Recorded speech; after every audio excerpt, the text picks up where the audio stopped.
নমস্কার বন্ধুরা, কেমন আছেন সবাই? গল্প যেখানে সত্যি চ্যানেলের আরও একটি নতুন গল্পে আপনাদের সকলকে আবারও স্বাগত জানাই। আমাদের চ্যানেলে নতুন হলে অবশ্যই আমাদের চ্যানেলটিকে সাবস্ক্রাইব করে নেবেন, বেল আইকনটিকে প্রেস করে নেবেন পরবর্তী গল্প পাওয়ার জন্য। আর ভালো লাগলে কাছের মানুষদের সাথে একটু শেয়ার করবেন। আমাদের গল্প পোস্ট করার সময় প্রতিদিন ঠিক সকাল 9টা থেকে 9:30। আমাদের ডেসক্রিপশন বক্সে দেয়া থাকছে আমাদের পূর্ববর্তী ভিডিওগুলোর লিংক। যদি আপনারা চান সেখান থেকে দেখে নিতে পারেন আমাদের আগেকার ভিডিওগুলো। আজ বলবো এক অজানা ক্রিকেটারের কথা। 1896 সালে 16ই জুন মাদ্রাজ ক্রিকেটের জনক বলে পরিচিত বুচিবাবুর ঘরে আজ বড় আনন্দের দিন। তার ঘর আলো করে এসেছে তৃতীয় ছেলে। ছেলের নাম রাখা হলো রামাস্বামী, যিনি পরবর্তীতে পরিচিত হন কোটা বা কোটাহ রামাস্বামী নামে। যদিও তার নামের প্রথম অংশের ব্যাপারে কেউই নিশ্চিত হতে পারেননি। রামাস্বামীর পুরো জীবনটাই আসলে এমন রহস্যে ঘেরা। ভারতের ইতিহাসের একমাত্র খেলোয়াড় হিসেবে টেনিস এবং ক্রিকেটে ভারতের জাতীয় দলে খেলেছেন। এতেই তার কিংবদন্তি হয়ে যাওয়ার কথা ছিল, কিন্তু রামাস্বামী এরপরও হারিয়ে গেলেন। মানে কথার কথা নয়, হঠাৎ করেই দুনিয়া থেকে হারিয়ে গেছেন। তারপর এই কিংবদন্তি খেলোয়াড়ের কি হয়েছে কেউ জানে না। আর ভারতীয়রা বলে উনি নাকি সন্ন্যাসী হয়ে গেছেন, আর উইজডেন বলে উনি মিসিং। রামাস্বামী জন্মেছেন ভারতের প্রবাদ হয়ে যাওয়া এক ক্রীড়া পরিবারে। বাবা বুচিবাবু মাদ্রাজ ক্রিকেটের পুরোধা ছিলেন। বাকি দুই ভাই এবং 4 ভাইপো প্রথম শ্রেণীর ক্রিকেটে খেলেছেন। ছোটবেলা থেকেই খুব চঞ্চল ছিলেন সবার ছোট রামাস্বামী। বড় দুই ভাইকে ক্রিকেট খেলতে দেখে ছোটবেলাতেই ক্রিকেটের প্রেমে মজে যান তিনি। ওয়েলেসলি হাই স্কুলে পড়ার সময় নিজের সহজাত ক্রিকেট প্রতিভার জানান দেন তিনি। এক ম্যাচে তার দল 50 রানে 9 উইকেট হারিয়ে ফেললে শেষ উইকেটে তিনি 200 রান যোগ করেন, যেখানে তার একাই অবদান ছিল 188। 1915-16 মরশুমে প্রথম শ্রেণীর ক্রিকেটে অভিষেক হয় রামাস্বামীর। নিজের প্রথম ম্যাচে মোটামুটি ভালোই খেলেন তিনি। 2 ইনিংসে 21 ও 31 রান করার পাশাপাশি 24 রানে নেন 2 উইকেট।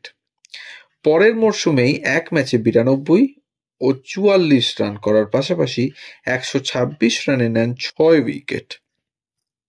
কিন্তু 1919 সালে রামাস্বামী কেমব্রিজ বিশ্ববিদ্যালয়ে পড়তে গেলে ক্রিকেট জীবনে ছেদ পড়ে।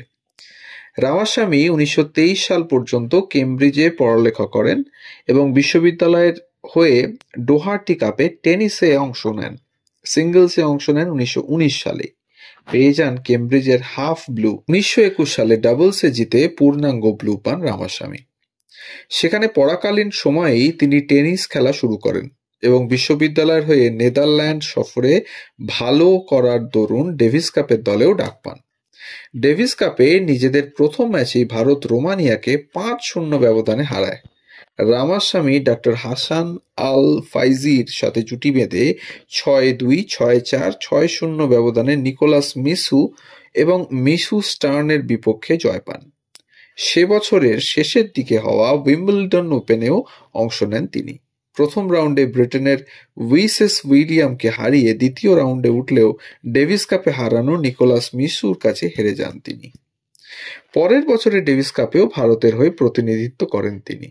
ডাবলসে ডাক্তার ফাইজির সাথে মিলে স্পেনের এদুয়ার্দো ফ্লাউকার এবং ম্যানুয়েল কোমরের বিপক্ষে 3-6, 7-5, 11-9, 8-10, 6-4 ব্যবধানে জিতলেও বাকিদের ব্যর্থতায় ভারত টাই ব্রেকারে 4-1 হেরে যায়।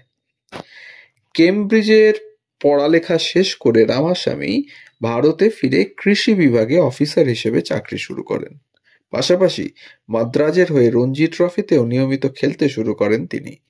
রঞ্জি ট্রফির ইতিহাসের প্রথম ম্যাচে মাইসুরের বিপক্ষে 26 রান করেন তিনি।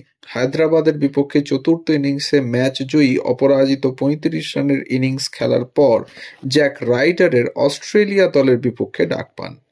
অজিদের বিপক্ষে ম্যাচে প্রথম ইনিংসে 48 রান করেন তিনি, কিন্তু দ্বিতীয় ইনিংসেই নিজের প্রতিভার জানান দেন তিনি। 25 রানে 5 উইকেট হারিয়ে ভারত তখন কাঁপছে। তখন ব্যাট হাতে ত্রাণকর্তার ভূমিকায় আবির্ভূত হন রামাস্বামী। 82 রানের দরুন এক ইনিংস খেলেন তিনি, যদিও বাকিদের ব্যর্থতায় ভারত অল আউট হয়ে যায় 165 রানে। তবে তার সকল প্রচেষ্টাই ব্যর্থ হয় যখন অস্ট্রেলিয়া পাগলাটে 77 রানে শেষ উইকেট জুটিতে ম্যাচ জিতে যায়। 1936 সালে 40 বছর বয়সে ইংল্যান্ডগামী ভারত দলেও ডাক পান তিনি। ল্যাঙ্কাশায়ারের বিপক্ষে একটিমাত্র প্রস্তুতি ম্যাচে অপরাজিত 127 এবং 78 রানের ইনিংস খেললেও লর্ডসের প্রথম টেস্টের দলে জায়গা পাননি তিনি। ব্যাটিং ব্যর্থতায় লর্ড টেস্ট হারার পর ওল্ড ট্র্যাফোর্ডে দ্বিতীয় টেস্টে অভিষেক হয় তার। অভিষেকের সাথে সাথে ইতিহাসের পাতায় নাম উঠে যায় তার। মাত্র দ্বিতীয় ভারতীয় হিসাবে এম.জে. গোপালান ক্রিকেট এবং হকিতে ভারতের প্রতিনিধিত্ব করেন যিনি। এরপর 2টি খেলায় ভারতের প্রতিনিধিত্ব করেন একমাত্র এই রামাস্বামী। এছাড়াও রুস্তমজি জামশেদজির পর দ্বিতীয় বয়স্ক ক্রিকেটার হিসেবে অভিষেক ঘটে তার। নিজের প্রথম টেস্টেই ব্যাটিংয়ে দারুণ মুনশিয়ানা দেখান তিনি। Hedley, Verity, Walter Robins, Gubby অ্যালেনের মতো বোলারদের সামলে 40 এবং 60 রানের দারুণ কার্যকরী দুটি ইনিংস খেললেও, যদিও ম্যাচটি হয়ে আছে দ্বিতীয় ইনিংসে বিজয় মার্চেন্ট এবং মুস্তাক আলীর 203 রানের উদ্বোধনী জুটির জন্য। প্রথম টেস্টে 3 নম্বরে নেমে দারুণ ব্যাটিং করার পরও পরের টেস্টে তাকে 5 নম্বরে ব্যাট করতে পাঠানো হয়। প্রথম ইনিংসে 29 রান করার পর দ্বিতীয় ইনিংসে তাকে 8 নম্বরে ব্যাট করতে পাঠানো হয়। 222 রানে 6 উইকেট পড়ার পর ব্যাট করতে নেমে সি.কে. নায়ডুর সাথে 73 রানের জুটি গড়েন তিনি। 312 রানে ভারত যখন অল আউট হয় তখন অন্য প্রান্তে 41 রানে অপরাজিত ছিলেন রামাস্বামী। এই 2 টেস্ট খেলেই আন্তর্জাতিক ক্রিকেটে ইতি টানেন রামাস্বামী। 4 ইনিংসে 56.67 গড়ে 170 রান সংগ্রহ করেন তিনি। তার ব্যাটিং গড় টেস্ট ক্রিকেটে ভারতীয়দের মধ্যে চতুর্থ সর্বোচ্চ। জাতীয় দলে না খেললেও মাদ্রাজের হয়ে ঘরোয়া ক্রিকেটে খেলে 1941-42 মরশুম পর্যন্ত তিনি খেলা চালিয়ে যান। 46 বছর বয়সে এসে 1939-40 মরশুমে ইউরোপিয়ানদের বিপক্ষে 9-4 এবং 2-6-এ 105 রান করেন তিনি। অবসরের পরও মাদ্রাজ ক্রিকেট অ্যাসোসিয়েশনের সাথে যুক্ত ছিলেন কোটা রামাস্বামী। 1952-53 মরশুমে ওয়েস্ট ইন্ডিজ সফরকারী ভারতীয় দলের ম্যানেজারও ছিলেন তিনি। এই দশকের শেষের দিকেই ভারতীয় দলের নির্বাচক হিসেবেও দায়িত্ব পালন করেন তিনি। 1985 সালের 15ই অক্টোবর আশ্চর্যজনক এক ঘটনা ঘটে যায়। ঘুম থেকে ওঠার পর তার পরিবারের লোকজন খেয়াল করেন তিনি বাড়িতে নেই। এরপর যেন স্রেফ হাওয়ায় মিলিয়ে যান তিনি, আর কখনোই তার দেখা পাওয়া যায়নি। তো এই ছিল আজকে এক অজানা ক্রিকেটারের গল্প, যিনি একাধারে যেরকম ক্রিকেটার ছিলেন অন্যদিকে খেলেছেন লন টেনিসও। সেই সময়ের এই রকম বহুমুখী প্রতিভা অনেকেই ছিলেন।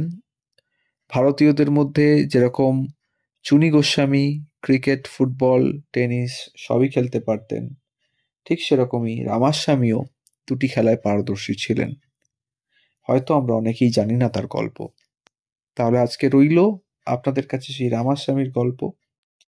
আমাদের গল্প যদি ভালো লাগে তাহলে অবশ্যই আমাদের চ্যানেলটিকে সাবস্ক্রাইব করে পাশে থাকবেন, এই আশা করব। বেল আইকনটিকে প্রেস করে নেবেন পরবর্তী গল্প পাওয়ার জন্য।